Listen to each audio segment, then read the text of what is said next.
Mila 1981eko otsailaren 4ean atxilotu zuen Espainiako poliziak Jose Arregi Zizurkildarra Madrilen eta 9 egunez eduki zuten inkomunikatuta, segurtasunezko zuzendaritza nagusian, torturapean. Otsailaren 13an zendu zen, duela 51 urte. Ordutik egun seinalatua da Euskal Herrian otsailaren 13a, Arregiren omenez torturaren aurkako eguna antolatzen baita. Arregiren kasuan beste guztietan antzera, erakunde politikoek ez dute gaurdaino gertaturikoa aitortu. Kaixo guztioi, eguerdion eta ongitorriak gurean gaur magazinera. Egunero legez, deustuko estudioetatik ari gara, zuzenean, eta hemendik eta ordu biterdiak bitartean Euskal Herrian zein munduan gertatutakoak azaltzen saiatuko gara, informazioa, analistia, iritzia eta entretenimenduaren bitartez. Otsailak 10 ditu gaur, osteguna da, eta torturaren aurkako eguna heltzear den honetan gurekin 11 telebistan izango dugu ordu batetik aurrera Arantza Zulueta, Euskal atxilotuen abokatua izandakoa tortura izpide. Memoriarekin jarraituta bestalde, Txillardegiri Gipuzkoako urrezko plaka ematearen aurka agertu da Gipuzkoako batzar nagusia. Gipuzkoako batzar nagusiek ez bezala atzera bota dute egitasmoa, eta horren bestez ez diote Gipuzkoako Foru Aldundiaren bereizgarririk emango Txillardegiri. Hala ere, EAJak egindako zuzenketa bat onartu dute Gipuzkoako batzar nagusiek, eta hautagaiaren merezimenduak eta zirkunstantziak aztertzeko proposamen bat jaso dute bertan. Eguneko lerroburu gehiago, musukoa kanpoaldean erabiltzea ez da derrigorrezkoa gaurtik aurrera. Baita ere, Euskal Autonomia Erkidegoko eskoletako jolastokietan aurrek ez dute hemendik aurrera maskara jantzi beharko. Eta Nafarroan neurri murriztaile ia guztiak bertan bera geldituko dira astelehenetik aurrera, eta bitartean Euskal Autonomia Erkidegoan gaur bilduko da labi politikoa, ezarriko diren neurriak zehazteko. Estila nao. Dagoeneko ez da musukorik erabili beharko kalean, Espainiako gobernuko dekretu berriak indarrean sartu berri da, baina salbuespenekin izan ere, ekitaldi jendetsuetan derrigorrezkoa izango da, jende asutik badago eta eserita egon arren 1,5 metroko distantzia mantendu ezin bada. Espainiako gobernuaren dekretu berriaren arabera, gainera, ikastetxetako jolastokietan aurrak musukorik gabe ibili ahalko dira, baina neurri hori ez da Araban, Bizkaian eta Gipuzkoan aplikatuko, izan ere ikastetxetako COVID-19 aurkako protokoloa eguneratzea Eusko Jaurlaritzako osasun eta hezkuntza sailei dagozkie, eta hori aztertzeko bilera gaur arratsalderako aurreikusita dago. Hain zuzen ere, egungo egoeraren azterketa zehatzagoa egin eta labi teknikoak emandako irizpideen araberako erabakiak hartu nahi dituzte datozen egunetara begira komeni diren neurriak hartu ahal izateko. Izan ere, hilaren 13an amaitzekoak dira indarrean dauden prebentzio neurriak. Gotxone Sagardui osasun sailburuaren arabera, datuek aldeko joera erakusten dute, ospitaleratzeei zein ziuen egoerari dagokienez. Duela 15 egun murrizketekin eustea erabaki zenean, zegoen ziurgabetasun egoerarekin alderatuta. Zentzu horretan, Inigo Urkullu lehendakaria ere itxaropentsu agertu da. Egoera epidemiologikoa neurriak malgutu zitezkeen joera erakusten ari delako. Bestalde, Nafarroari dagokionez, neurri murriztaile ia guztiak bertan bera utziko dituzte. Otsailaren 15etik aurrera, ostatu eta jatetxeek ohiko ordutegia eduki ahal izango dute, baita gaueko aisialdiko lokalek ere. Ipar Euskal Herriari dagokionez, txertatze ziurtagiria martxo bukaera eta apiril hasiera bitartean kentzeko aukera aurreikusi du Frantziako gobernuak.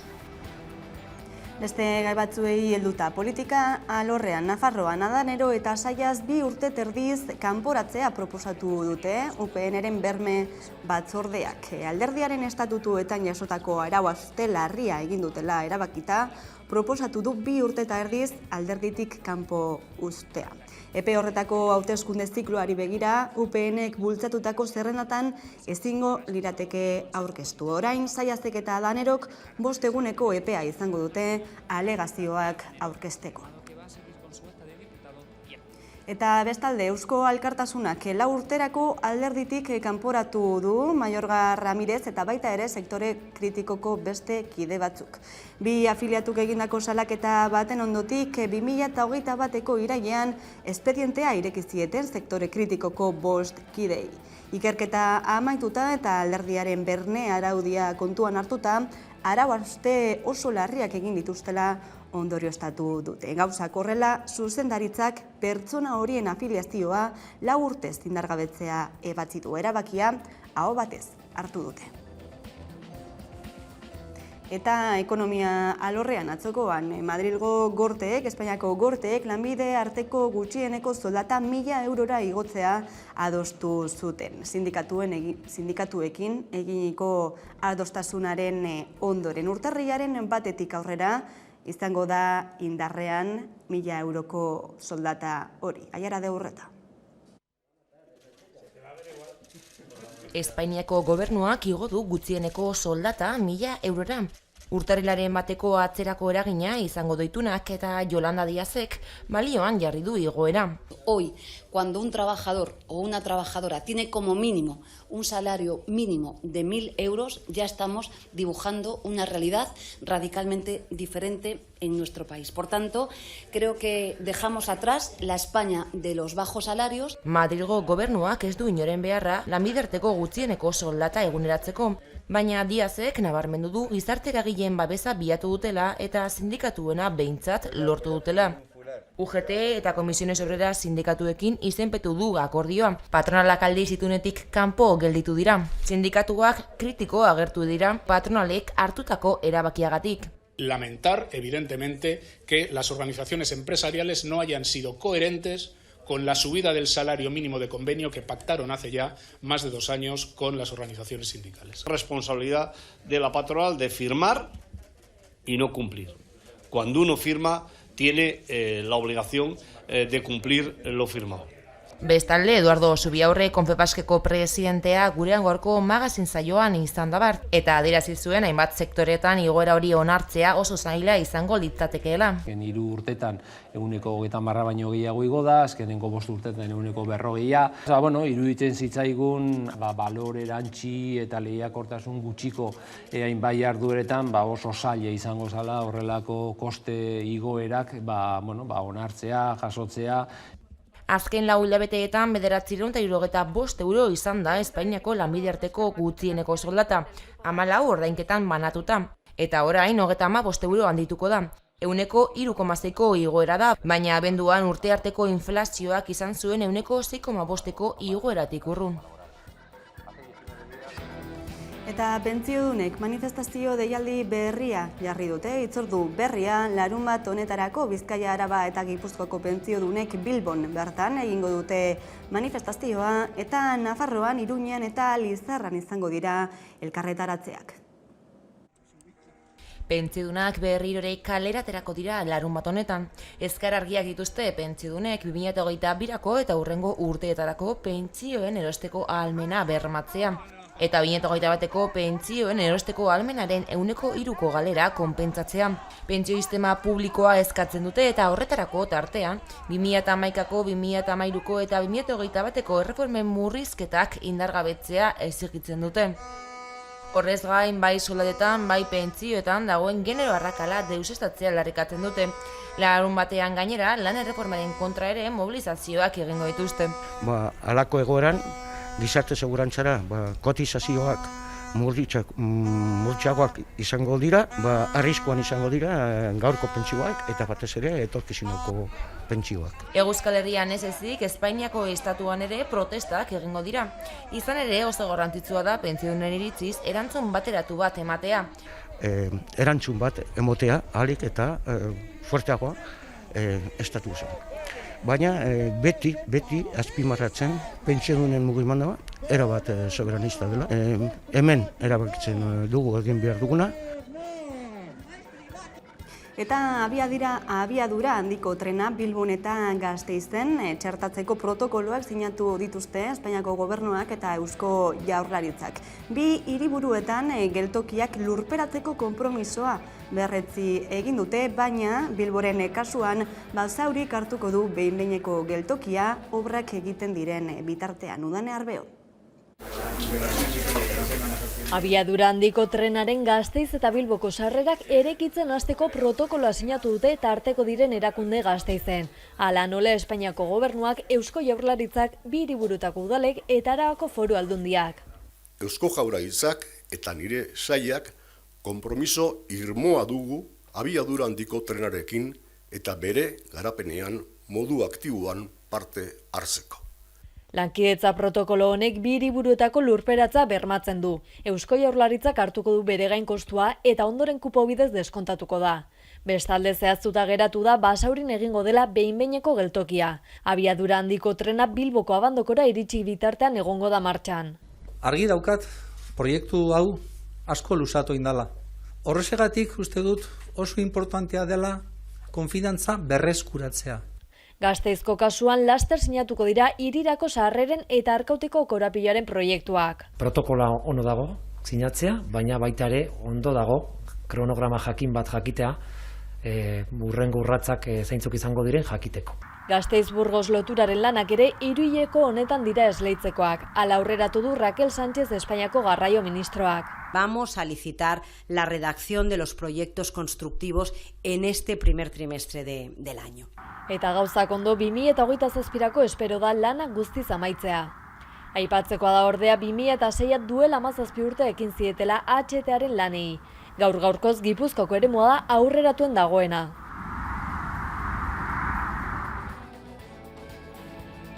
Eta gaiz aldatuta, 2 hilabete barru egingo du Gazte Martxa Ernaik, Sugarramurditik Elizondora zuzen ere. Mendi martxa eta musika jaialdia uztartuko dituzte, apirilaren 14tik 16ra, 500 eta zutik lelopean. Ane Alaba, Erneko kidea dugu pantailaren beste aldean, eguerdion, ongi etorri.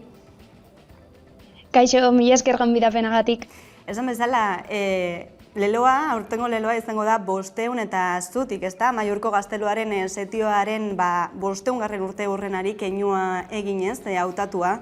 Zer islatu nahi izan duzue?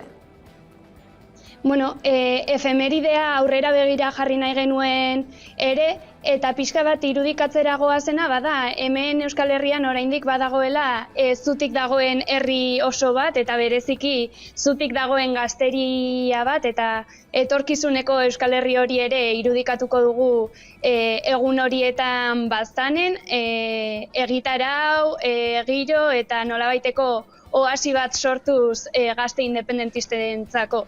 Hori baita ere beharrezkoa gurean. Gazte Martxa beraz itzuliko da urten, 2 urteko etenaldiaren ostean, ezta? Izurria tarteko. Zer dakar aurtengoak? Bueno, izango dugu egitarau oparoa, hilabete amaieran emango duguna publiko, baina tailerrak, hitzaldiak eta beste hainbat izango ditugu, eta noski baietz, aisialdirako tarte oparoa izango dugu, kontzertu pila bat, 29 zehatzean gozatzeko aukerarekin. Hori esek beraz, Gazte Martxari dagokionean, baina aktualitateari ere heldu behar diogu gaurkoan, izan ere, Galder Barbado eta Aitor Zelaiak edozein unetan jaso dezakete Auzitegi Gorenaren ebazpena, eta kontrakoa bada, espetxeratuak izango dira 2 gazteak. Zer espero daiteke? Bueno, badakigu nolakoa den Espainiar justizia eta ikusi dugu prozesu guztia zelako kriminalizazio eta muntaiaz osagarritu den, eta gazte antolakundetik argi dugu absoluzioa ez den beste epairik ez dugula onartuko, eta sententzia atera eta horren arabera kalean egongo garela ziur bertan egongo garela. Eta bestalde, ekonomia alorrari ere erreparatuko diogu, izan ere lotura zuzena du gaztea izateak prekarietatearekin, ez?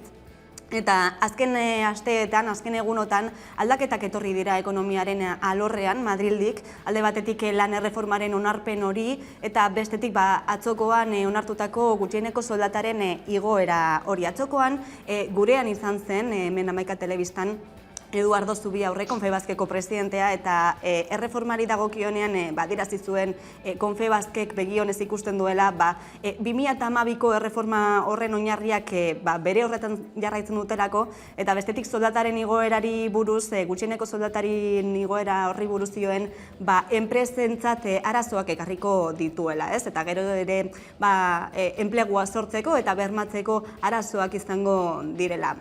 Ernai Gazte antolakundetik zein erakurketa egiten duzue aldaketa hauen gainean? Alde batetik eta lan erreforma kaleratu zenean argi esan genuen aldaketa partzialak eta azalekoak ez zituela soilik eskaintzen, 2012ko lan erreformaren oinarriak bere horretan jarraituko dute eta egiten dizkiguten eskaintzak oso murritzak dira. Behin-behinekotasunari aurre egiteko neurriak ez dira benetakoak izaten eta gainera hauek produkzioaren arabera moldatzen eta epe baterako kontratuak egiten jarraituko dituzte, praktikaldiak regulatzeko aukera ikaragarria galdu da, ETT-en erregulaziorako aukera ere galdu dugu, eta hauek dira gazteoi zuzenean eragiten dizkigutenak, eta prekarietatea bere horretan jarraitzen du. Gu neurri batzuk proposatu genituen edo modu konstruktiboan aldarri batzuk ere kaleratu nahi izan genituen aurreko 30ko mobilizazioetan, baina argi daukagu sistema eta merkatua bera iraultzen eta bestelako mekanismoa jartzen ez diren bitartean gazteria prekarizatua eta lan baldintza super prekarioekin jarraituko duela. Bestetik gutxiengo soldatari dagokionez, naiz eta igoera bat suposatuko duen eta nolabait onurak ekarri ahalko zituen gurera, kontuan hartu beharra dugu orain enpresen esku gelditzen dela honen aplikazioa eta gure sistemak ez daukala honen errebisiorako tresna eta mekanismo beharrezkoak eta berriz ere enpresa buruen nahi eta interesen arabera aplikatuko dela hau. Bane Alaba, Ernaiko kidea, eskerrik asko gurean izateagatik. Mila esker zuei.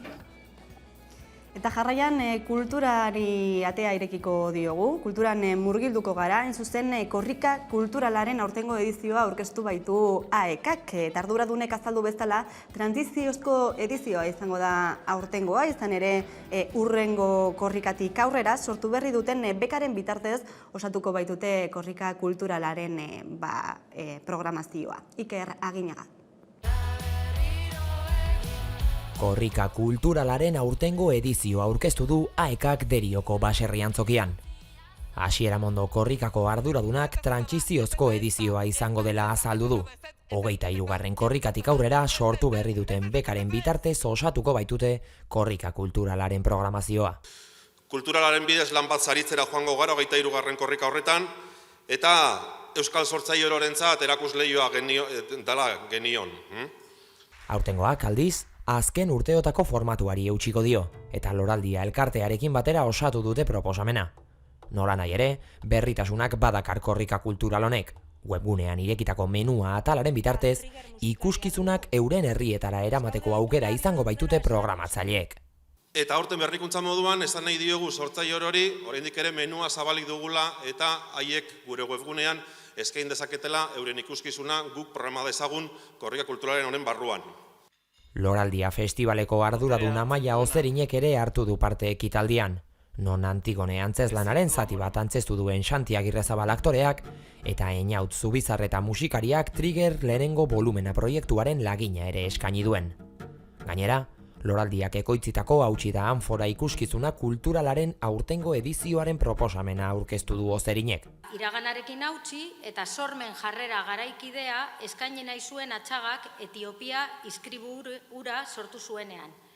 Jarraian, lan horretako hainbat poema Ruper Ordorikak musikatu zituen, eta hortik bere musika ibilbideari hasiera eman zion eta Hautsi da Anfora diskoa jaio zen. Berritzaileak diren poema eta kanta haiek badute zer konta gaurko garaietan ere. Horregatik Hautsi da Anfora disko osoa hasieratik amaierara eszenaratuko dute Ruper Ordorikak, Bernardo Atxagak eta Mugalariz musika taldeak. Aurreratu duenez, Euskal Herriko 6 udalerritan ikusi ahalko da Hautsi da Anfora. Senperen, Iruñean, Bilbon, Eibarren, Gasteizen eta Oreretan. Horrekin batera beste hainbat emanaldiei egingo dietokia korrika kulturalak Euskal Herriko txoko askotara zabalduko direnak.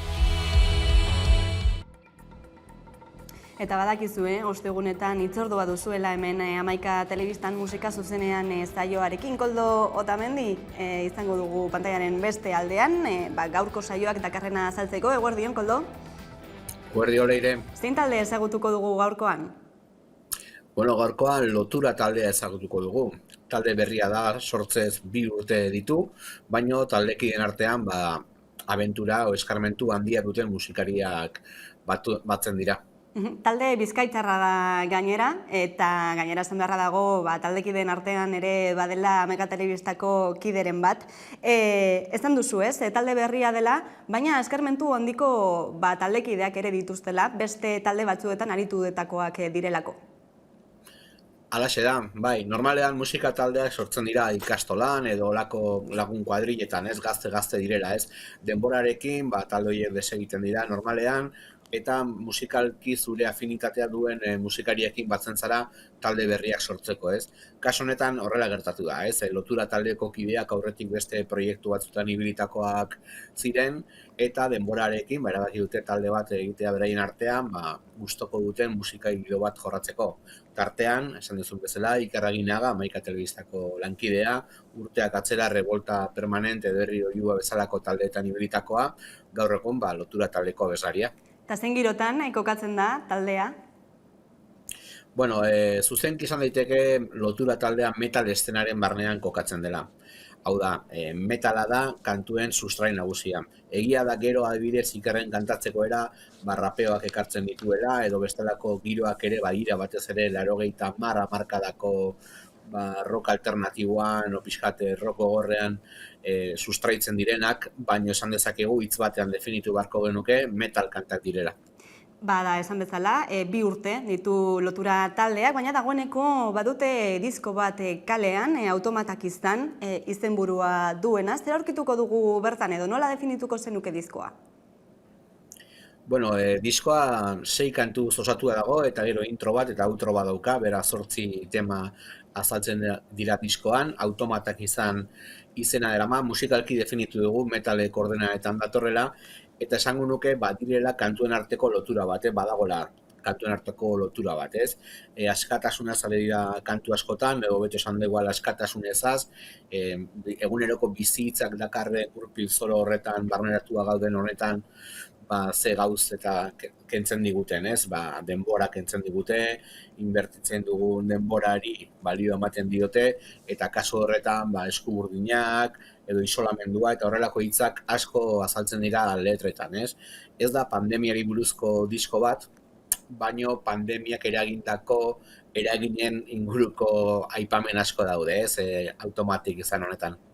Beraz, metal doinuak mezuak dituzten letrekin uztartuta esan daiteke. Zuzenekoak ere aurreikusi dituzte?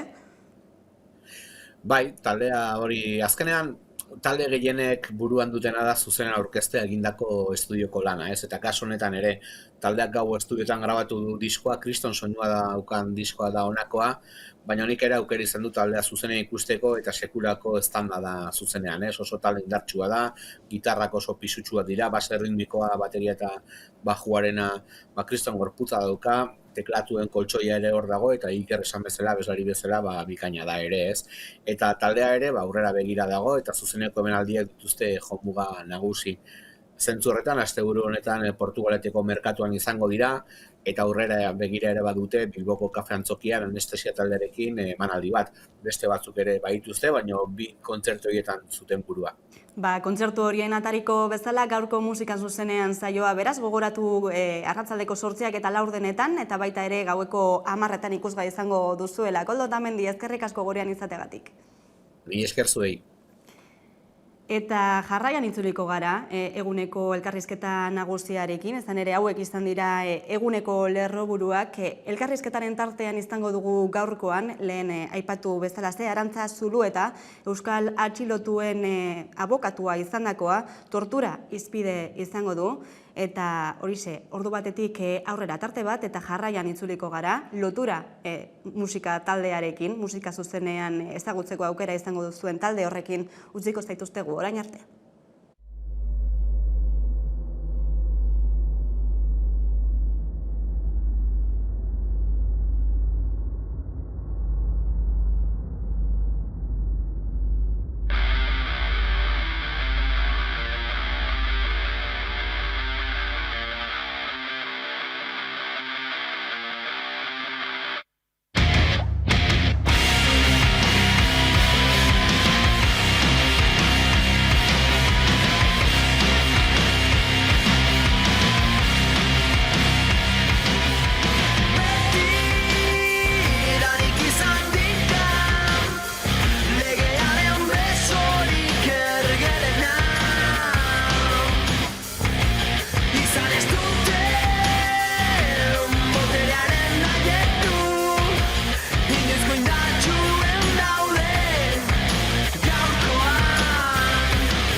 legez, elkarrezketari atea irekiko diogu, eta horretarako gaurkoan gurekin dugu Arantza Zulueta abokatua. Eguerdion eta ongi etorria Hamaika telebistara.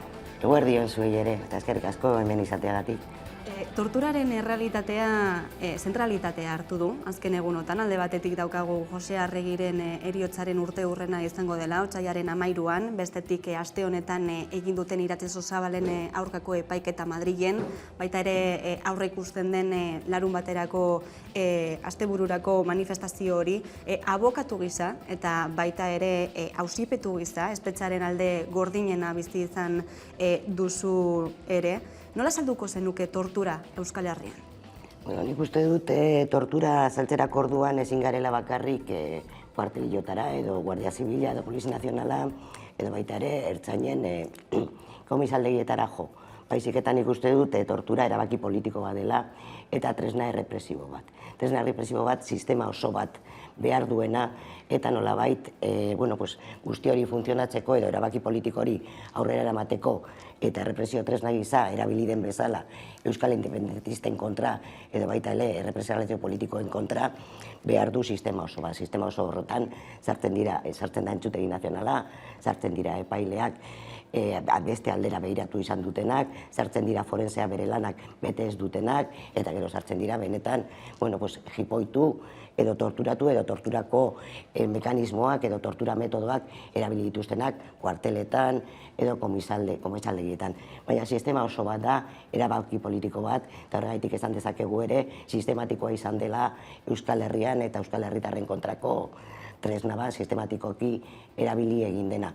Ni testigua izan naiz, edo lekuko izan naiz kasu askorena, asistentzia bete egin dudalako entzutegi nazionalean, inkomunikatuta pasatu dituzten, pilo bat errepretsatuen testigantza lortu izan dudalako lan horretan, 30 urte egon naiz abokatu gisa, baina baita ere komisaldegian egon naiz, inkomunikatuta egon naiz 5 egunetan, birritan gainera, Guardia Zibilen kuartelean, Treskantosen Madrilen, ezagutu izan dut barrukoa zer dan, zelan funtzionatzen duten, egia da, ni ez naizela jipoitua izan, nire kontra ez direla tortura tresna bezala erabiltzen diren tresna horiek erabili, baina egia da, hortzeko naizela, 5 eguneko, eta, aktualidadea den orain Atristainen sententzia eta Estrasburgotik etorri den erabakia 5 egun horrek ni pasatu egin ditut, inolako asistentzia juridiko eta medikorik gabekoa.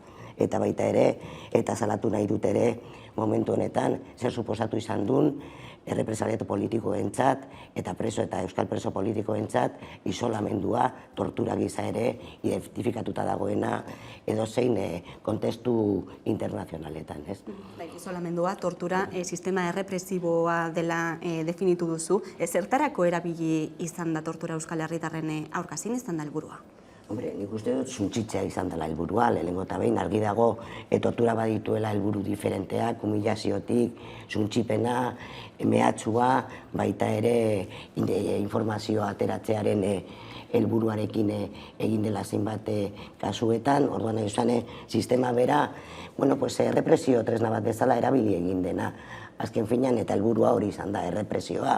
Eta, jendea suntsitzea, baina baita ere mehatxatzea eta nolabait euskal independentismoa aurrera jo ez dezan, erabilidan tresna antidemokratiko eta basatia izan dela, beste tresna batzuen artean. Aipatu dugu efemeride bat laster beteko dela, 51 urte beteko direla Jose Arregiren heriotza hartatik, bere oso latza izan da hartatik. Torturaren aitortzan eta erreparazioan, memorian, oroar, zein puntutan gaude? Nik uste dut ezin dugu laukatu aurrera pausuak eman direla. Aurrera pausuak eman direla, eta nik uste dut aurrera pausu horiek egiaren zentsuan eman direla. Behar bada ez erreparazioan, edo nahi duzu esan erreparazioaren bidean, edo baita ere restituzioan, edo bermea jartzerako orduan, berriro ez egoteko. Baina egia horretan nik uste dut aurrera pausuak eman direla, aurrera pausu horietan oso importantea izan da, orain arte torturatuen testigantzak alizatea, entzutea, kalean, torturatu horiek zelan antolatu egin diran, zelan aurrera pausuak eman diran, zelan egiari zor bezalako antolakundeak egin direla, eta behin eta berriro, eta urtero mobilizazioak, eta baita ere aldarrikapen asko daudela. Baina baita ere pentsatzen dut, eman direla beste pauso batzuk oso importanteak, Euskal Gizarteak benetan egi horretan sakontzeko. Eta izan dela, Estambuleko protokoloa bengoz daukagula, zorain arte esan baten hitza bestearen hitzaren kontra, edo markak ez iran inoiz ikusten, esan dako forenseak egiten zituzten lanak entzutegi nazionalean jarrita zeudelako eta sistema horren barne zeudelako ez iralako ikusten, protokolo Estambulek pauso handi bat izan da, baina baita ere nik uste dut Pako Etxebarriak eta berarekin egindako taldeak egin duten ikerketan lan serioa eta sakona, eta Euskal Gobernuak orain atera duen txosten horrek ere, pausoak direla eta pausoak ematen ari direla. Nik uste dut oraindik falta dela, bidean pauso asko eman behar ditugula, baina nik uste dut ezin dugula ukatu pauso batzuk eman direla, eta hor dago ere Mikel Zabaltzaren egindako dokumentala ere, nola bai dardarka utzi duela pizkat Euskal Herriaren gizarte handi bat, eta badaudela pausoak ematen ari direna, eta nik uste dut esparra askotatik jarraitzen badugu lanean, igual helduko garela momentu batera, nune benetan errekonduzimendu eta bermeak horregongo direnak, ez? Tartean Istanbulgo protokoloa aipatu berri duzu, horixe beraren arabera Iratxe Sorzabalek torturak jaso zituela baieztatu egin da, aste honetan esan bezala epaiketa aurrera eraman da, auzitegi nazionalean, eta akusazioak hala ere torturen testigantzei sinesgarritasuna kendu nahi izan dien, ez eta esan bezala Istanbulgo protokolo horrek baieztatu dituen, ezta? Juridikoki horrelakoetan, ez dakite, non gelditzen da bermea? Badakigu eta oso ituratuta gaude, eta behintzat nik abokatuaren paperetik eta auziperatuaren paperetik asko ikusi da, momentu askotan eta entzutegi nazionalean bertan, giza eskubideen urraketak handiak izaten direla eta epaiketak aurrera jarraitzen dutela, naiz eta froga asko eta asko giza eskubideen urraketaren oinarria izan, ez? Holanda guztiz ere, gainera Iratxe Sorzabalen testigantza torturen inguruan oso basatia izan da, gainera argazkia daude, ez bakarrik Estambuleko protokoloa, bere argazkia daude, bere momentuan, bere testigantza entzun dugu, baina baita ere, entzutegi nazionala, fiskaltza eta entzutegi nazionala sistema horren barne dago, lehen esaten duen bezala, orduan kasu asko eta asko, eta esango nuke momentu honetan Euskal Preso Politikoen kolektiboa betetzen duten presoen erdia baino gehiago preso daudela momentu honetan torturapean hartutako inkulpazio edo autoinkulpazioengatik.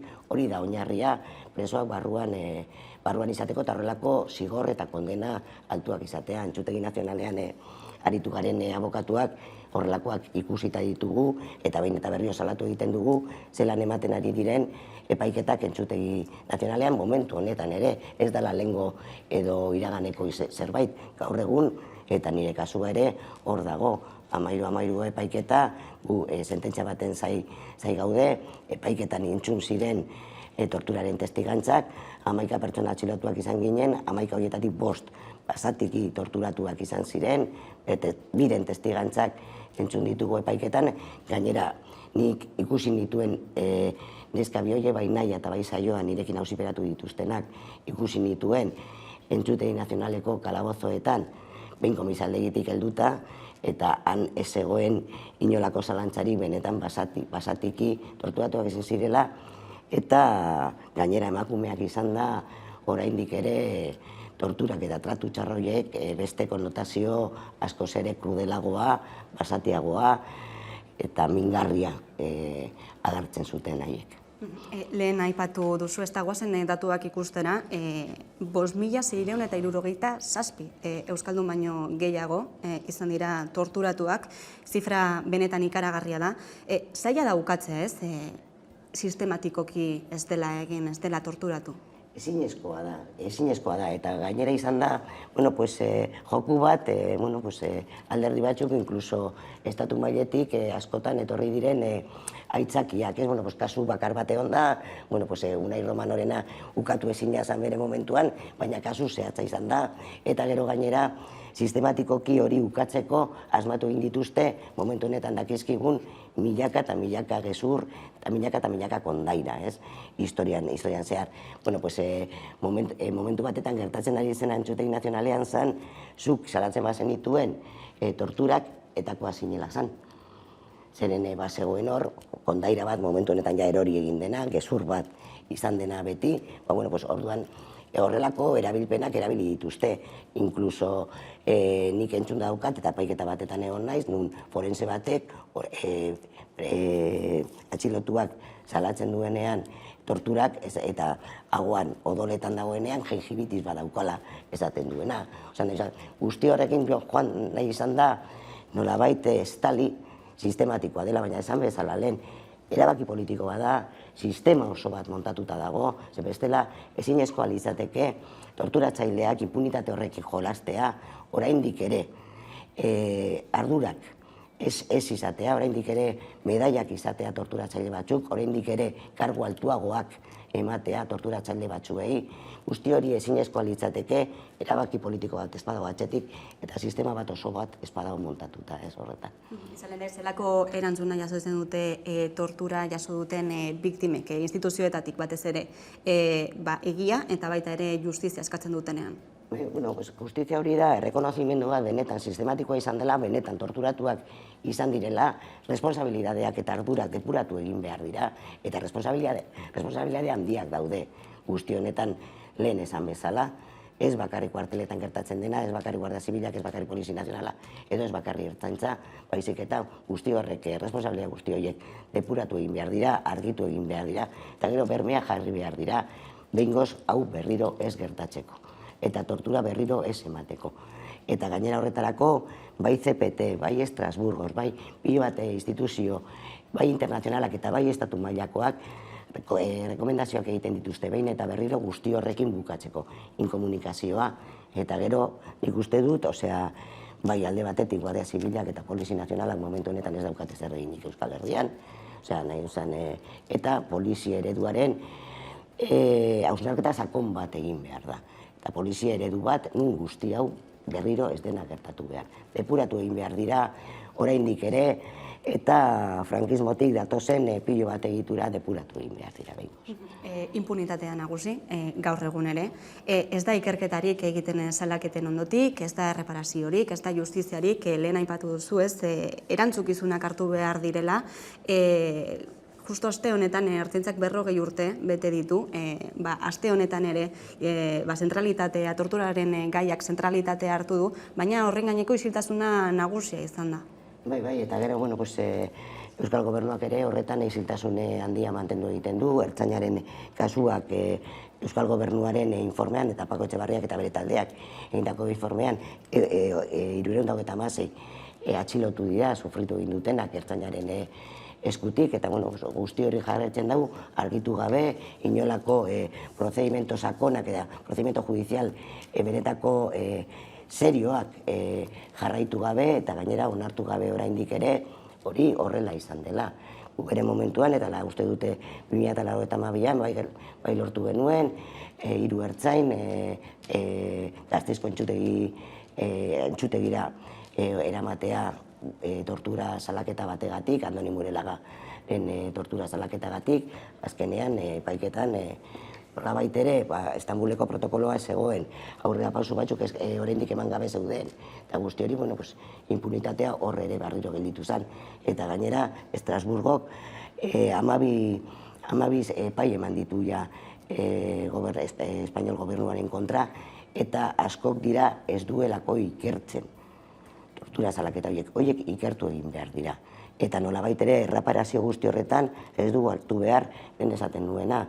Eta da, badaudela Euskal Preso Politikoen kolektiboa osatzen duten erdia baino preso gehiago nolabait tortura oinarritutako sententziak eta zigorra betetzen ari direna. Horreri buelta bat eman beharko zaio ere.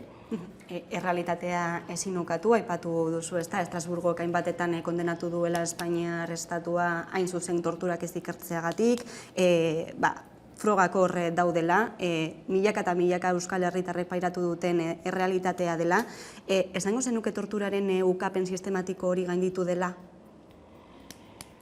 Esan nahi izan, nik uste dut, ezin dugula hori esan oraindik ere ez badugu pausu gehiago ematen. Osan nahi esan guzti hori esateko nolabait eta ukapen bat benetan emateko, osan nahi izan, asko ere pausu handiagoak eman behar dira. Nik uste dut bide honean goazela, nik uste dute gauza asko egin aldirela, rekomendazio horiekin aurrera jarraitu behar dela, mobilizazioekin ere aurrera jarraitu beharko dela. Uste dut, Euskal Herritar askoren lana dagoela hor, eta danon artean ikuste dut, eta instituzioen papera ere. Instituzioak ere, jorratu beharko dute papel importante bat, guzti honekin, benetan bukatzeko, bermea jartzeko, eta rekonozimendu bat emateko biktimei, eta ardura guzti horiek nolabait argitzeko, ez? Non daude ardurak, eta zer da gertatu dena herri honetan, ez? Bide horretan beraz, zintzuk izango dira gakoak edo elementu nahitaezkoak?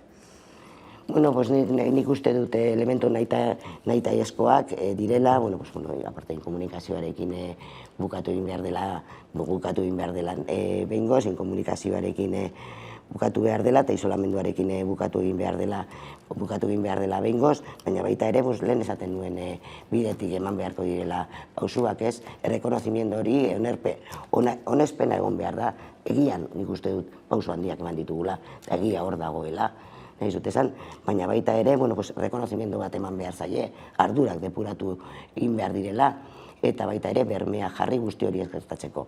Nik uste dut, Guardia Zibilak eta Polizi Nazionalak, Euskal Herritik alde eginda berme bat izango litzatekeela, baina baita ere polizi ereduaren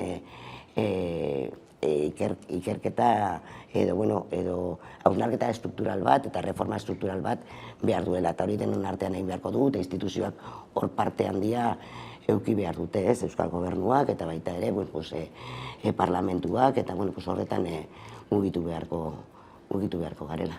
Oikor zara beraz datozen urteetan eman daitezkeen aldaketekin? Bai, nik uste dut aurrera goazela eta gauza asko denborarekin argitzen dijoaztela, gauza asko salatu egin ditugu bere momentuan, galetik hasita eta mila gauza, eta egia gero badoaz agertzen, errekonozimendu badoaz agertzen, eta nolabait ere, bermeak ere jarri beharko ditugu.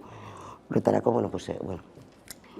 Horretarako larun batean, ezta? Egindako deialdi hori, zein mezu? Zein izango da mesua? Mezu horretan, aparte salatu zelako tortura sistematikoa eman dan, otsailaren 12an larun batean badago antolatuta mobilizazio bat, arratsaldeko 6etan aterako dena, eta Datxuko komisalderiaraino abiatuko dena, pizkate fokoa jarriz, Polizi Nazionalak ere, agertzen den txosten horretan 1785 torturatu dituela, pasan urtean egin zan beste mobilizazio bat, Salbera abiatu zena, edu gauztu behar, Guardia Zibila 1792 torturatu dituztela, eta nik uste dut mobilizazio guzti hauek ere oso importanteak izango direla, zabaldu den bide honetan argitzeko, rekonozimendua eta bermeak lortzeko neurri horretan. Gero baita ere badago beste mobilizazio bat, beste ekimen bat, urreoko igandean, 13an, bada esposaketa bat, tortura tresnekin eta ingo dena. Uribitarteko pasalekuan, baina baita ere Euskal Herrian zehar, gu Bilbaora zentratzen ari gara, baina badago mobilizazio ugari daude herri guztietan, eta nik uste dut hori ere nolabaiteko sensibilizatzeko eta benetan aurrera pauso guztiak eman behar diraren kezka zabaltzeko herritar guztiei importanteak direla. Arantza Zulueta abokatua, eskerrik asko Hamaika Telebistarako tarte bat hartzeagatik eta xehetasun guzti hauek emateagatik. Zui, eskerrik asko. Eta tarte bat eta jarraian itzuliko gara solasaldiarekin. Gaurkoan Ibon Meñika eta Laura Mintegi izango ditugu gurean, orain arte. En la Guardia Civil, en esos 5 días que estuve incomunicada, la Guardia Civil, bajo tortura, me obligó a hacer ciertas declaraciones donde me obligaron a autoinculparme e inculpar a otras personas en varias acciones, entre ellas las que me están acusando hoy mismo. Usted ha dicho que tenía usted en los costados, se le fotografió, tenía usted en carne viva, quemado sí. por las descargas eléctricas que le aplicaron. ¿Cómo fue esto? ¿En qué momento? Eso fue cuando me detuvieron y me llevaron al cuartel de Inchaurrondo y luego me llevaron a la casa de Hernani a hacer el registro. Después de eso me metieron en un coche y ahí me trasladaron a Madrid. Y fue ahí donde empezó todo el infierno. Y es ahí, en ese viaje, es ahí, en el coche, donde me aplican esas descargas. Es ahí donde me golpean, donde me insultan, donde me soban, donde me dejan, donde me asfixian, donde pierdo el conocimiento, donde me queman. Es ahí donde me aplican todo eso. Usted la ha definido como cantada, no como autocrítica. Sí, es que no tiene nada que ver una cosa con la otra. Y relato exactamente todo lo que me obligaron a decir. Y luego cuento en qué condiciones me obligaron a decir todo eso, que es la segunda parte de la carta donde cuento todos los interrogatorios, es decir, sesiones de tortura. Zure indarra sentitzen dut nigan, baina baita zure itoaldi lastura eta oinazea ere. Biluztu zintuzten, biluztu minduten, jipoitu zintuzten, jipoitu minduten, infernua biziarazi zizuten. Orfan Poster konpainia moduan duela ja 12 urte hasi zen, 2010ean, eta hasi ginen Igor de Cuadra eta biok kolaboratzen apurtxu bat, antzerki hibridoago eta esperimentalago baten bila bezala, ez? Eta hori ibili ginen horrekin, beste gestio kulturalaekin, beste gauza batzuekin batera uztartzen, eta ibilbide xumea, jarraia, ekoizpenekin eta gauzekin, baina oso xumea egin genduen, Euskal Herrian ere igual gitxi ezagutu izan gintuzten, Euskal Herritik kanpo antzesten ibili ginen, eta 2019an Xanti Agirrezabala, Jonander Urresti eta Maite Aizpurua batu jakusan taldera. Eta eurekin lehenengoz egin dugun lana Antigone edo ezetzaren beharra izan da.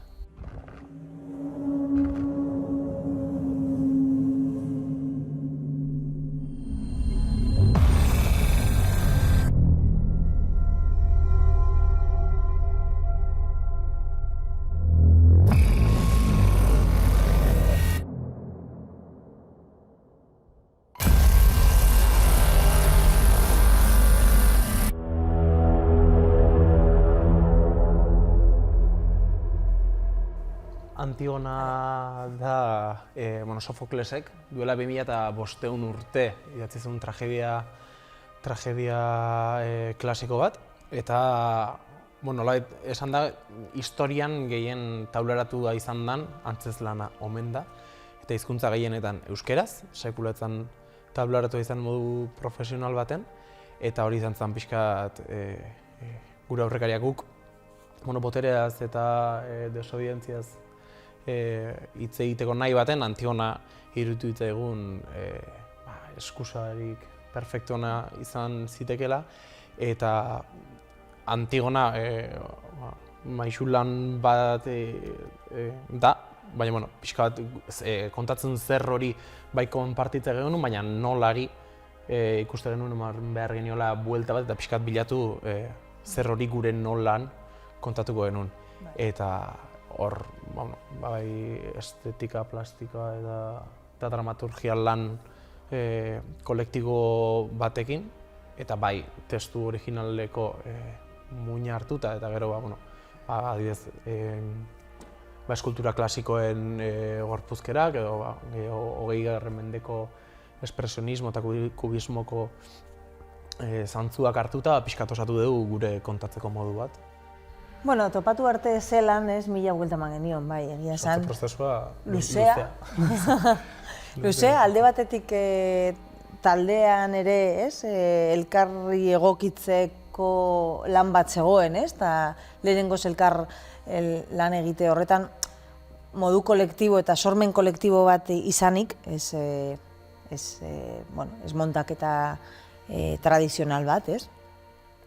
Zegoen alde batetik gure artean moldatze bat, eta beste alde batetik Antigone hori nola moldatu, ez? Nola egin gure bertsio librea. Eta, hainbat alde batetik idazketa, ariketa desberdinak eginez, eszenifikatzeko ideiak eta probak eginez, 1000 gauza ezberdin probatu ditugu, maskarak, gauza ezberdinak, eta gitxinaka, zehazten, zorrosten eta hobetzen, lantzen azkenengo bide hori hor. Ikerketa bat egon da piezaren inguruan baita ere.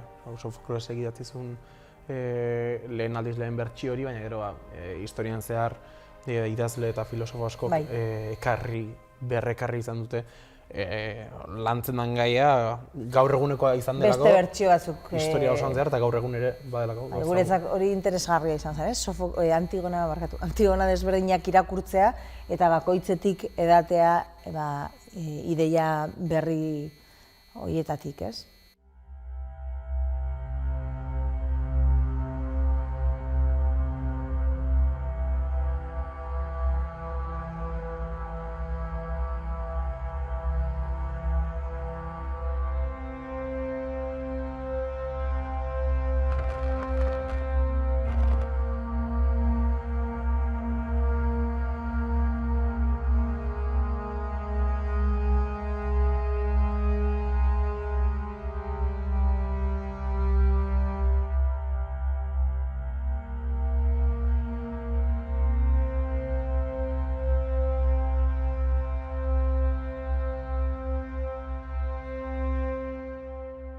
Bai, argi eta garbi. Bertsio libre bada. Gure bertsioa da, eta badu Antigona klasikotik, noski, gure kontatzeko moduarekin. Antzezlana sortu zen 2020ko azaroaren 5ean Bilboko Arrea Antzokian, eta gerozik ibili da Euskal Herriko txoko ezberdinetan ikusi dut zer dan bai alde batetik antzezlana bea erakusti edo baitaren metoduekin lagunduta, igual aurretik lantzen ondan talde batek ere ondoren ikusti gure lana erantzune positibo izan da. Estrena berri izanien urrengo hastien edo irabazizun Azpeitiko Euskal Antzerki Topaketako ikusleen saria, izan zen lehenengo printza hori, eta horri bilia aldan neurrian, salmentak permititzen bitartean behintzat Euskal Herritik bueltaka. Ez da erresa, ez da ere, talde ez talde hasi berri bat, baina igual beste merkatu mota bateaz muturra sartzeko proiektu izan da baita ere Antigona, eta horre ere ikuste dugu, badala nola da eraikita Euskal Antzerkiaren sektoreko salmenta talau, eta horre pareta handi horretan gure ladarriloarentzat tokia egiten ditu behala.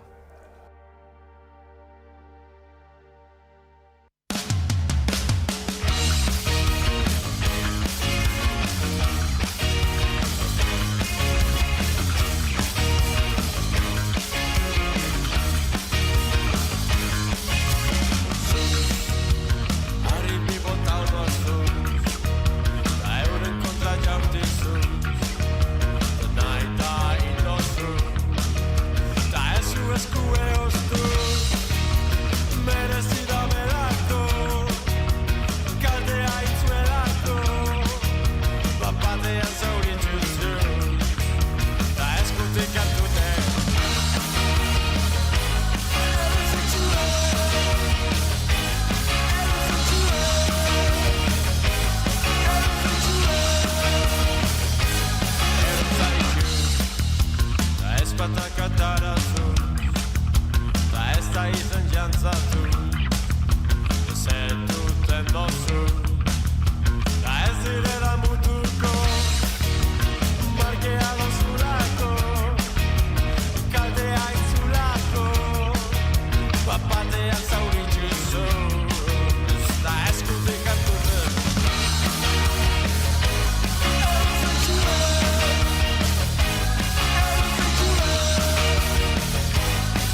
Eta egunero legez, solasaldiari ekingo diogu, eta horretarako gaurko solaskideak dira alde batetik, Laura Mintegi, eguerdion. Eguerdion.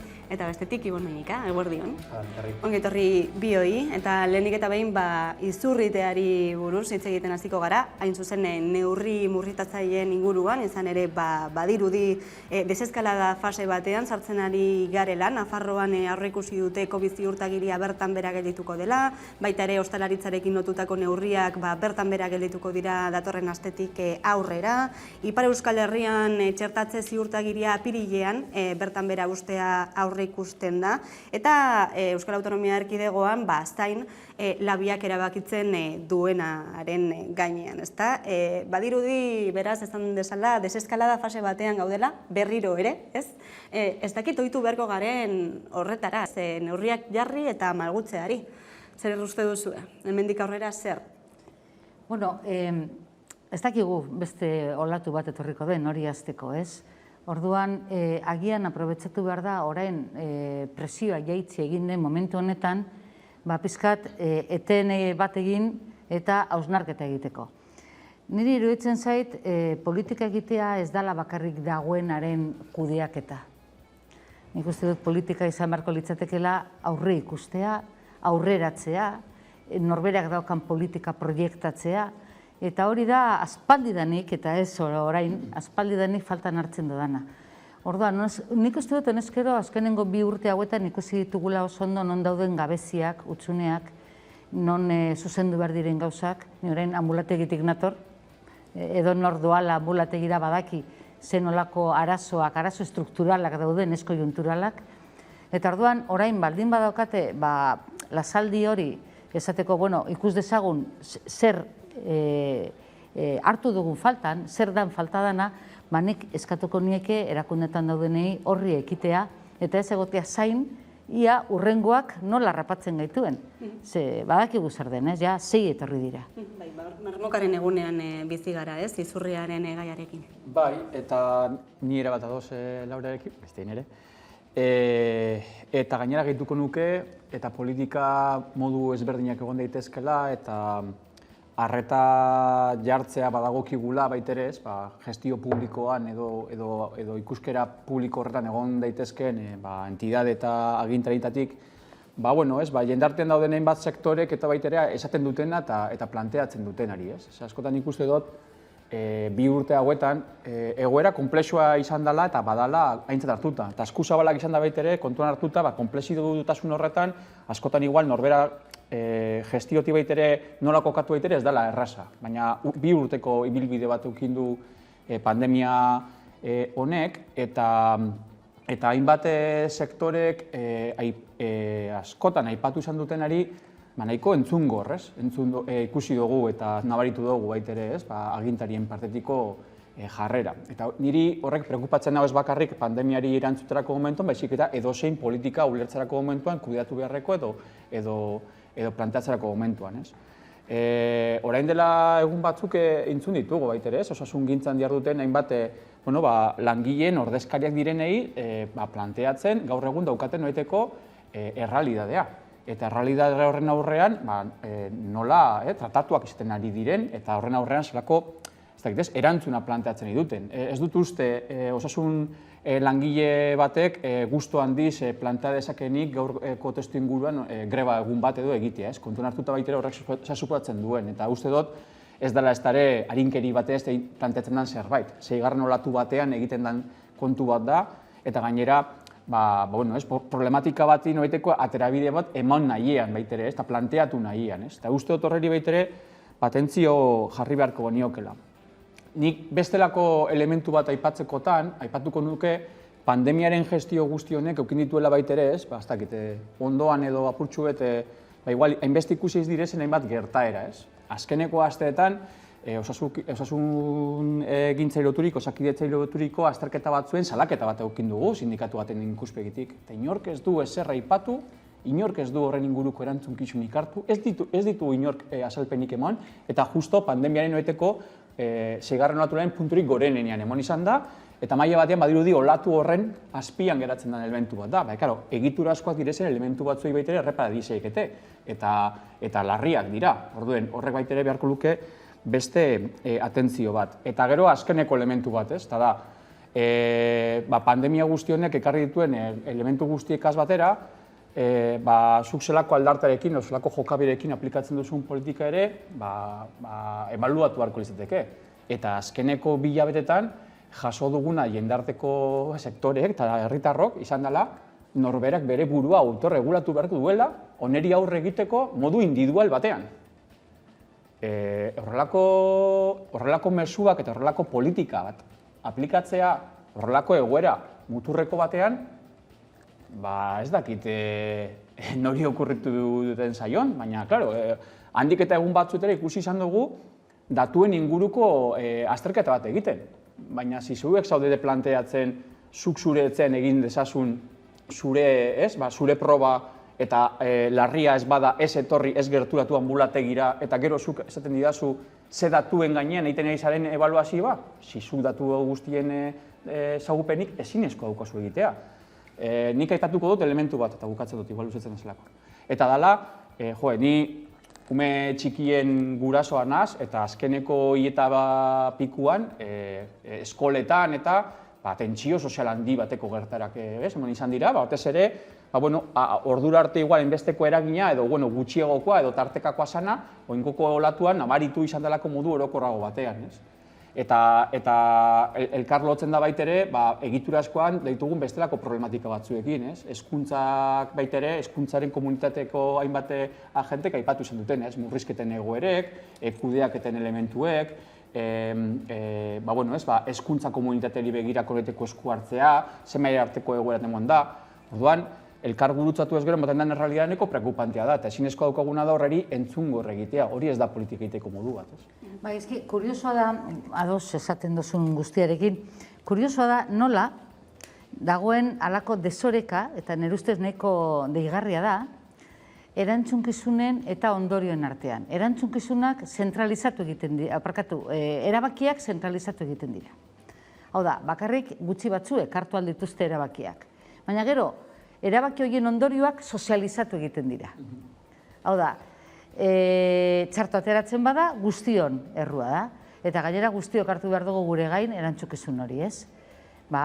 Sozializatu egiten baldin badugu, ondorioa eskatzeko litzateke erabakigunetan ere sozializatzea. Hau da, erabaki dezagun guztion artean, ez pasatu gero niri zure erabakiaren ondorio kaskarra. Zergatik ez zaie eman aukerarik erabakietan agente sozialei, sindikatuei, hezkuntzako eragilei, lehenengo momentutik eskatu dutena, alderdiei, oposizioari, gobernuak egin zuen, utxini bakarrik, nik hartuko ditut erabakiak, gero bai, kesatu egiten ziren hori bera Madrilek egiten zuenean, ez? Baina hemen, komunitatean, hori esaten zuten, nik hartuko dut erabakia, eta oso gauza deigarria. Nola da posible lehendakariak erabakitzea nuiz baltzen den labi taldea? Ente autonomo bat izan beharko litzateke eta beraiek baloratu beharko lukete ze momentutan eman behar duten aholkua egoeraren arabera. Baina guztiz ulertezina da nola pertsona bakar batek erabakitzen duen orain nahi dut aholkua. Berari edo gobernuari interesatzen zaionean. Alderantzizko izan beharko litzateke, aditu horiek esan beharko lukete, aizu, autoritateak guk orain behar dugu, esan nahi dugu, zer egin berdan. Bai, eta gertatzen diren kontra esanak, ez? Instituzioetatik zuhurtzea baina eta berriro herritarrei eskatuta, eta gero monetaren beste aldean, badirudi, Omikron aldaera etorri zenetik, hainbat ahotsek esan dutenez, mezu positibo egiak bidaltzen ari direla. Hori esek, ezan baiestatu dituzte zientzialariek, ez? Agian ez direla gauzak hain ondo joaten ari, ez? Gripalizazio prozesu hori emateko, ez dela oraindik momentua. Eta noski, monetaren bestaldean egongo litzateke autotesten atzean, zuk komentatu duzun Osakidetzaren deskongestio hori egin beharra, ez? Orduan, ez dakigu oso ondo, ez? Zein izango zen den etorkizuna. Alde batetik ezaten dute zuhurtzia, kontuz, ez dakigu beste aldaerarik etorriko den, eta bestetik lasai, ez da ezer gertatzen, ez? Omikron etorri da, eta pandemia agian amaituko dala izter, ez? Beraz, hori zen. Bai, ulergarria da, ez dela erreza izan behar kudeatzea hau guztia. Horregatik eskatzen da apaltasuna, humildadea. Eta ez badakigu, inork ez badakigu, eta bidean ikasten ari gara, ez genekien zer zen rastreadore bat, nik uste nuen eiz zainoten ziren txakurrak zirela rastreadoreak, gero ikasi genuen beste gauza bat ere izan daitekela. Zera, olatu guztien izenak ere, unean ikasi ditugu. Ez badakigu, aitor dezagun ez dakigula. Eta orduan, ekibokatu behar bagara, ekibokatu gaitezen kolektibitatean. Eta banatu ditzagun eta partekatu ditzagun erantzukizunak eta ondorioak. Baina erabakigunea zentralizatzea, norberak hartzea, bere esku, eta gero, hala, gertatzen den hori, sozializatzea, erebetxe ez dela duina, ez dela justoa eta ez dela zuzena, ez? Ikusiko dugu zer gertatuko den hemendik aurrera, gaur arratsaldean labiak erabakiak hartuko ditu eta ikusiko dugu hemendik aurrera zein neurri izango ditugun ere Euskal Autonomia Erkidegoan. Orain gaia aldatuko dugu eta Gipuzkoaldera joango gara, izan ere badakizue EH Bilduk proposamen bat jarri zuela mahai gainean, Gipuzkoako Foru Aldundiak Jose Luis Alvarez Enparantzari Txillardegiri urrezko domina emateko, bada Foru Aldundiak ez dio azkenean bereiz garririk emango, ez da onartu proposamen hori, eta azken hilabeteotan gertatu da ez, eztabaida politikoa, batez ere alderdien artean, nola ikusten duzu gertatu den guztia gai honekiko? Bai, eta gainera, unean baitere ez testu inguruan emoten ari da, ez? Hizkuntza eskubidea gaur egun ez baian ditugun honetan, euskaldunok ez baian ditugun honetan, ez? Eta elementu guzti hori baitere nahiko, zipristintzen dutela baitere gaur eguneko gure egoera, gogoratu behar dugu, orain dela aste bat, entzun geniola epeile bat izan ez, euskara saia denez, orduan ez, ulergarria dala, lan eskaera batean, horrelako minimo maila bat edo ez eskatzea ez. Eta testu inguru horretan kokatzen ari dugu baita horrelako eztabaidak eta horrelako erabakiak, ez? Eta nik uste dut agintarien partetik barinkeri baiteren desentetxu nabari zaio eta sentsibilidadeari begira baiteren nahiko arinkeriz, ez? Jokatzen dute. Baina gero, hori bakarrik balitz horrek daukan larritasun guztiarekin, baina gero beste elementu batzuk ere badaude, ez? Eta trasfondon hemen zer dago. Txillardegiren figurarekiko, noiteko, aitortzarik ez edukitzen arrazoia benetazkoa zein da? Agintari batzuek eta eztabaida parlamentario edo municipalan baitere zenbaitzuk baitera azaltzen dute, batzuk argi eta beste batzuk igual modu askoz ere ez dakit ez, leunago batean. Baina azkenean gaur eguneko erreferentziazko pertsona bat izan daitekeena euskarari egin dionek karreran baitortza bat edo zor diogula herritar gisarekiko, badagoen noriteko kontra-argumentazio bakarra da, ideologikoki posizio ez egoki batean kokatu izan duelako bere burua urtetan zehar. Eta orduen ezinezkoa daukagu aitortza eta trasfondoan dauden gauza batzuek baitere gaindi ezinak bihurtzen direla. Orduan, karo, ekarpen intelektuala eta nola baitere norberak daukan posizio ideologikoarekiko baitere, esan da, saritua edo zigortua izan zaitezke, zure ideologiak non jartzen zaituen arabera eta batez ere nik non uste dudan jartzen zaituen. Baina, karo, fondoan baitere dagoen elementua da, Txillardegiren figurak, azkenean, elementu askoren artean, baina batez ere bi azpimarratuko nituzke, bazituela eta batetik hizkuntza, euskara, erdigunean, eta politika gintzan eta herri bizitzan ulertzeko erdigunean jartzeko ekarpena ukaezina dela, eta hizkuntza euskara eta herrien arteko lotura baitere egindako ekarpena, eta bigarrenik batez ere, markada batzu ez geroztik bizi dugun hori, baina bere momentuan euskararekiko eguneraketan egindako kontribuzioa ukaezina dela, ez? Eta horreri noiteko aitortza publikorik ez eskaintzea, benetan ez dakit noren maila intelektuala ez baian jartzen duen, horrelako erabaki batek, ez? Gogoratu behar dugu, Donostiko plenoan, gainerako alderdi guztiek bozkatu dutela ezetza. Gainerako guztiek. EH Bilduk aurkeztu zuelako dinot. Eta azkenik elementu bat, ez? Zori txarrez, baina alde baten baitere zorionez, herritik baitere dagokion aitortzen mongo zaiela horrelako ekarpen intelektualei, eta hor badago Txillardegi gogoeta guneak ibilbide bat abiatu duena, eta zorionez herritar ugarik ez dugu ahazten bere ekarpen politiko, intelektual, literario guztia eta zelanbait gure herriaren noiteko elementu garrantzitsu bat dela. Eta gero, eztabaidagai jartzeko bere ekarpen guztia eta hurrengoko belaunaldi baita ere bere begiratik begira dezaten egin zuen ekarpena eta egin zuen ibilbidea. Niri kostatzen zait ordenatzea ideia Txillardegi buruz hitz egiterakoan, ezagutu nuen 73an lehenengo tariko U-eun, oraindik U-EU iparraldean egiten zenean, gero 78an nire irakasle izan zer masterrean, unibertsitatean, asignatura zen Euskal Bokalak, eta nik pentsatu nuen, 2 minutotan amaituko dugu, A, E, I, O, U, I, 3 hilabete egon zen Euskal Bokalen gainean apunteak dauzkat oraindik etxean. Hau da, eta gero literaturgintzan kide eta lagun eta dizkide, unibertsitatean irakaskide, urte askotako harremana berarekin, eta ulertu daiteke euskal kultura, euskal literatura, hizkuntzalaritza, soziolinguistika ezagutzen ez duen norbaitek esatea esan dutena. Ulertzen ez dudana da, Bingen Zubiria bezalako pertsona batek esatea esan duena, ez? Eta oso artikulu interesgarria idatzi du horren gainean Jose Agustin Arrietak bere harridura azalduz.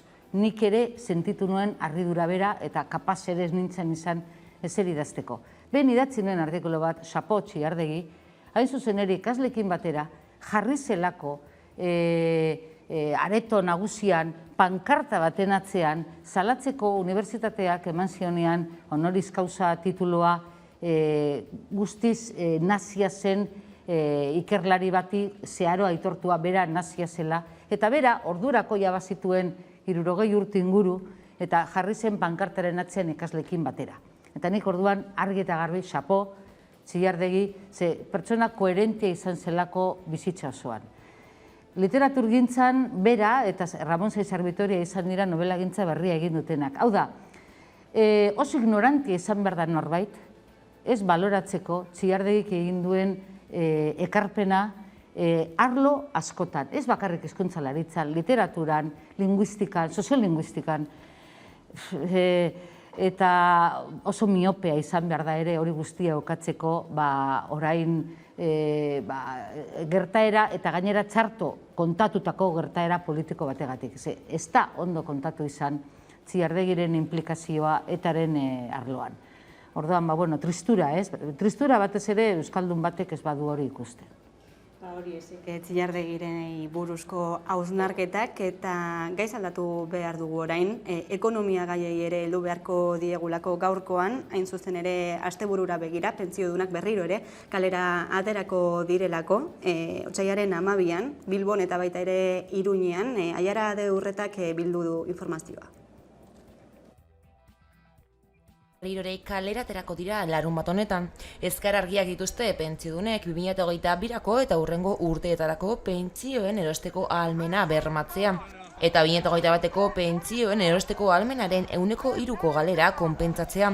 Pentsio sistema publikoa eskatzen dute eta horretarako tartean 2011ko, 2013ko eta 2021ko erreformen murrizketak indargabetzea exigitzen dute.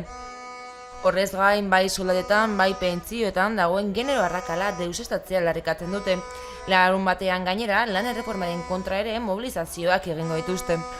Halako egoeran, gizarte segurantzara kotizazioak murtxagoak izango dira, arriskuan izango dira gaurko pentsioak eta batez ere etorkizuneko pentsioak. Euskal Herrian ez ezik, Espainiako estatuan ere protestak egingo dira. Izan ere oso garrantzitsua da pentsiodunen iritziz erantzun bateratu bat ematea. Erantzun bat emotea, ahalik eta fuerteagoa estatu osoan. Baina beti azpimarratzen pentsiodunen mugimendua erabat soberanista dela. Hemen erabakitzen dugu egin behar duguna.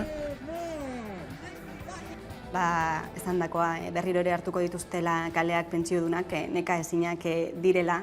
Urte daramatzate aldarrikapen beretsuekin, horietako bat 1.080 gutxieneko pentsioa da, gogoratu batzokoan gainera Madridik aldaketa bat etorri zela, lanbidarteko gutxieneko soldata 1.000 eurora igotzea adostu zela, baina, klaro, zer gertatzen da, prezioen etengabeko gorakada ikusita, inflazio ikusita, zifra horiek oso atzean gelditzen ari direla, ez? Nola ikusten duzue egoera, are gehiago Euskal Herriko testu inguruan?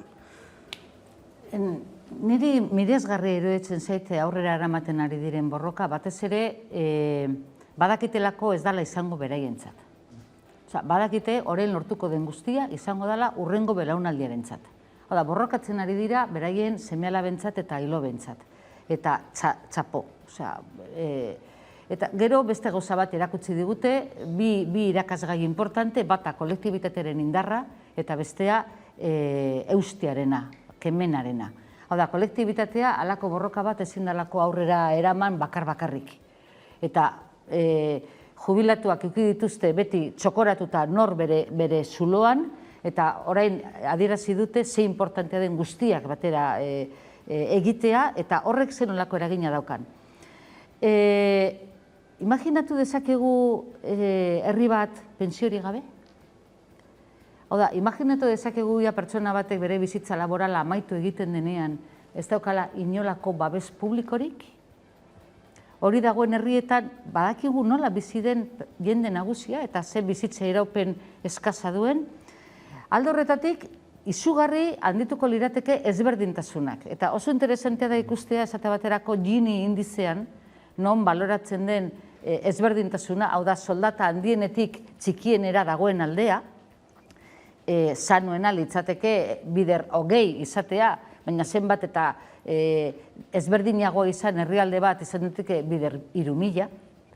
Ikusten dugu, Europar Batasunean Espainiaren indizia dela 1,17,4. Hau da, bakarrik daude txartoago Bulgaria, Rumania, Lituania, hau da, eta txarrera doa, azkenengo urteetan txarrera joan da. Zer esan nahi du horrek? Horrek esan nahi du, soldata txikienetik altuenera dagoen aldea gero eta handiagoa dela. Eta txartzen doa egoera. Ekuazio horretan pentsioa sartzen baditugu, are eta gehiago. Soldatak igotzen badira, dagokien neurrian, eta pentsioak ez badira igotzen neurri berean, orduan ari gara handitzen indize hori, ezberdintasunaren indizea. Beraz, ez da edonolako gauza. Alde batetik dago ze gizarte eredu daukagun, nola nahi dugun tratatuak izatea gu geu, gure garai produktiboa amaitzen denean, eta gero zenolako gizarte mota eraikitzen ari garen, non ezberdintasunak diren gero eta handiagoak. Ikusten ari da, duela gutxi ere atera zen datua, pandemiaren testuinguruan, 2 urte hauetan, herritarrak geroz eta erosmena helmen txikiagoa duten bitartean, pobretzea geroz eta handiagoa den bitartean, munduko 10 gizonik aberatzenak geroz eta aberatzagoak direla, biderkatu egin dituztela beraien aberastasun hori, eta hori da baita ere batzuetan instituzioetatik ematen den argudio bat, ez dagoela dirurik pentsioetarako, ez dagoela dirurik ez dakit zertarako, baina ez dakit non gelditzen da, perme hori, hainbat urteren ondoren kotizatzen eta lanean egon ondoren, ez? Eta azkeneko asteetan baitere, pentsioekin badan, reforma laboralen aferari loturik badan, elementu batzueneko komuna bihurtzen ari dira eta hausnartzeko modukoa badira, ez? Argi dago eta mugimendu pentsionistak azaltzen ari du modu iraunkor batean, langileen eskubideak eta gure norbanako eta kolektiboen hobeteko eskubideak hain handi batean kalean berreskuratu edo irabazi egiten direla. Eta iruditzen zait, nahiko irakasgai importantea badala, hurrengo belaunaldi begira baitere, badirelako belaunaldi batzuek borroka handiaren bitartez lortuten joan behar izan direzela hainbat eskubide, gaur egun beste hurrengoko belaunaldiok igual jaso izan dugunok, eta baitere jakin beharko genukela baloratzen horrek zelako esfortzua eukin izan duen, eta maila batean ere, ikuspegi orokor batetik baitere, ze buelta eukin barko genuke, ze solidaridade ikuspegi hori eukin barko genuke. Eta iruditzen zait, mugimendu pentsionistaren noiteko ikur horret atzean gauza asko daudela. Evidentemente, pentsioen noiteko defentsa dago eta horrek ekartzen duen guztia, baina atzean gauza gehiago daude, jendarte eta ikuspegi sozial batetatik. Eta iruditzen zait, ikasgai hori baitere, aztertu beharko liratezkela eta ez bakarrik aktibazio sozialean edo kale dinamikan daudenak, inkluso akademian baitere aztertu beharko luke. Mugimendu pentsionistei begira iruditzen zait baitere elementu horiek nahiko interesgarra direla. Aipatu ditu batzuk Laurak eta iruditzen zait gaur egun nahiko arina den, guztia nahiko arina den honetan, iraunkortasunen elementua oso azpimagarria dela, kemeno horreri noiteko modu iraunkor batean mantentzeko eta determinazio horreri eusteko gaitasuna. Uste dut zenbaitzuek gune oso poteretsuetan aurreikusten zutena zan denbora kontua izango zala. Eta pentsionistek lehenengo gunetik demostratu izan dute eta adierazi izan dute denbora kontua bada asko daukagula irabazteko. Eta alduntze adierazpen hori iruditzen zait nahiko boteretsua dela, batez ere botere kontroletatik kanpo geratzen elementu bat dalako. Esaldi indartsu horrekin amaituko dugu gaurko solasaldia, eskerrik asko Laura Mintegi eta Ibon Meñika beste behin gurean izateagatik. Eta jarraian eguneko albiste nagusiak Carolina Suárez lankidaren eskutik, ondo izan.